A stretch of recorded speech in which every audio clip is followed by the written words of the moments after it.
Selamat datang di channel Info Militer.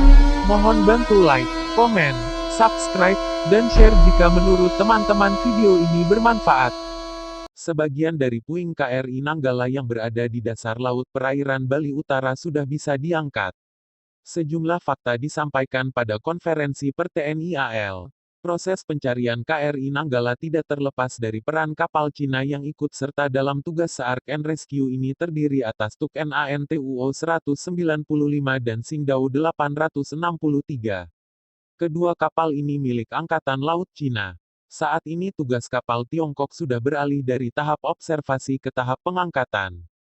Atase militer Tiongkok menyebut bahwa pengangkatan di bawah laut yang sangat dalam sebagai masalah yang rumit di seluruh dunia. Panglima Komando Armada, Pangko Armada II, Laksamana Muda TNI Iwan Isnurwanto mengungkapkan, salah satu kapal militer China berhasil mengangkat bagian livery KRI Nanggala 402. Pada proses pelaksanaan tugasnya militer China selalu didampingi oleh unsur TNI AL, yaitu dengan 6 kapal perang RI. Ini adalah livery. Jadi ini digunakan kalau kita mengalami kedaruratan pada posisi yang memungkinkan dia bisa dilepaskan. Ada alatnya di bawah untuk melepaskan.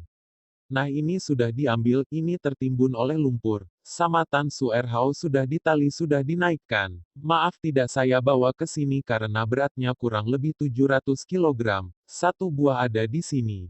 Kata Panglima Komando Armada. Pangko Armada II Laksamana Muda TNI Iwan Isnurwanto di Lanal Denpasar, Selasa, tanggal 18 Mei tahun 2021.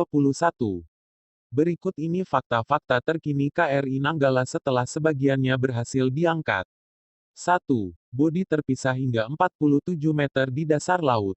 KRI Rigel bersama dengan MV Swift Rescue telah mendapatkan data bawah laut di mana posisinya dari Nanggala yang sebenarnya. Tetapi gambaran tersebut masih secara garis besar dan belum detail. Namun koordinat sudah ada sehingga memudahkan pencarian lebih lanjut. Menurut Pangko Armada II Laksamana Muda TNI Iwan Isnurwanto, jarak antara haluan dan anjungan badan KRI Nanggala 402 kurang lebih 107 meter. Kemudian jarak antara dan haluan dengan datum di mana perkiraan kapal selam mengalami kedaruratan kurang lebih sejauh 47 meter. Sementara jarak antar stern atau buritan dengan suiri section itu kurang lebih 36 meter. Data KRI Rigel diteruskan MV Swift Rescue dari Singapura untuk memastikan di mana posisi yang sebenarnya. Selanjutnya, setelah dilaksanakan identifikasi lebih lanjut maka bagian-bagian KRI Nanggala telah ditemukan di mana posisi dari bow section atau haluan, sail section atau anjungan dan stern section atau buritan, kata Iwan. 2. Livery KRI Nanggala berhasil diangkat. Livery dari kapal selam KRI Nanggala 402 yang tenggelam di perairan Bali berhasil diangkat. Livery di kapal selam ini berjumlah 2 unit. Livery merupakan alat yang digunakan jika kapal mengalami kondisi kedaruratan. Sama kapal Tan Suerhao sudah ditali, sudah dinaikkan, ujar Pangko Armada II Laksamana Muda TNI Iwan Isnurwanto. Iwan mengatakan saat ini belum ada bagian-bagian besar lain yang bisa diangkat. Bagian besar yang dimaksud yaitu bow section, haluan, sail section, anjungan, dan stern section, buritan. Iwan menjelaskan, kapal Tan Suerhao juga sudah berupaya mengangkat anjungan. Berat anjungan dari KRI Nanggala itu awalnya diperkirakan kurang lebih 18 ton. Bayangkan 18 ton ditarik dari bawah diangkat ke atas, yang memasang adalah robot bukan manusia. Pakai sling dikaitkan di mana-mana tempatnya itu untuk mengangkat, ujar Iwan. Namun anjungan tersebut tidak berhasil diangkat karena sling yang digunakan putus. Setelah diperkirakan ulang, berat anjungan itu kemungkinan lebih dari 20 ton. 3. Pressure hull diduga berada di dekat kawah misterius. Dari upaya pencarian itu, badan tekan, pressure hull KRI Nanggala 402 diperkirakan berada di dekat kawah misterius. Pangkormada II Laksamana Muda Iwan Isnurwanto menjelaskan, kawah tersebut memiliki diameter kurang lebih 38 meter.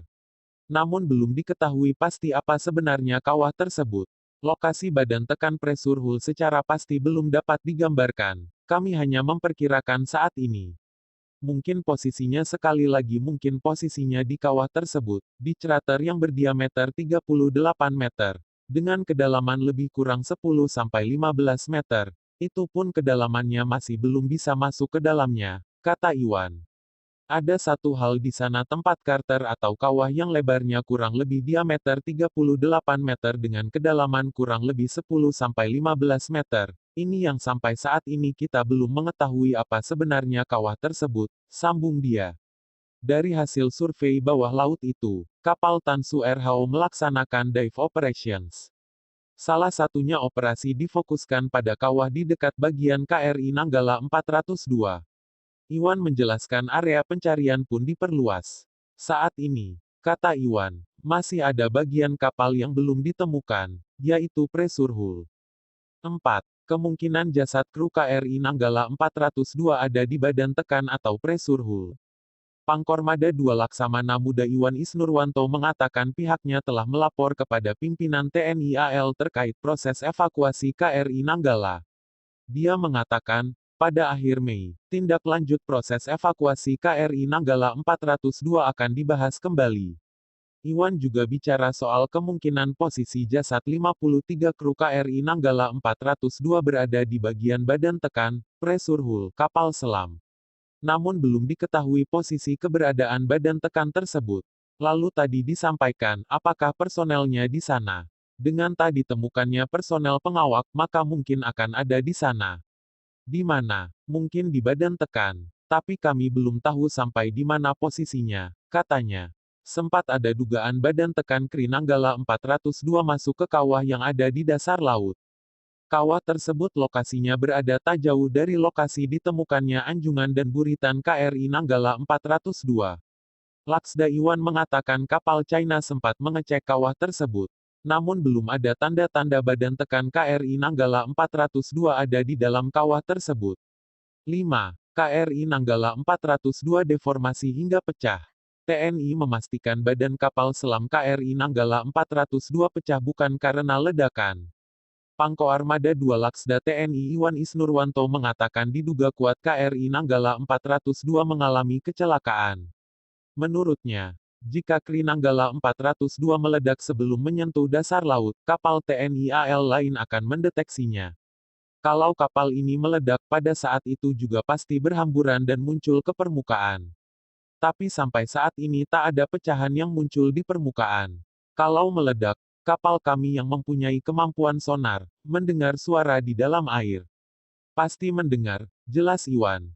Iwan lalu menjelaskan soal kemungkinan yang dialami KRI Nanggala 402 saat tenggelam. Dia mengatakan kapal selam akan mengalami perubahan bentuk jika telah melewati batas kedalaman yang diizinkan. Kapal selam di dunia itu maksimum 500 meter untuk posisi yang tak diizinkan untuk menyelam lagi. Jadi kalau lebih dari 500 meter, maka dia akan mengalami deformasi.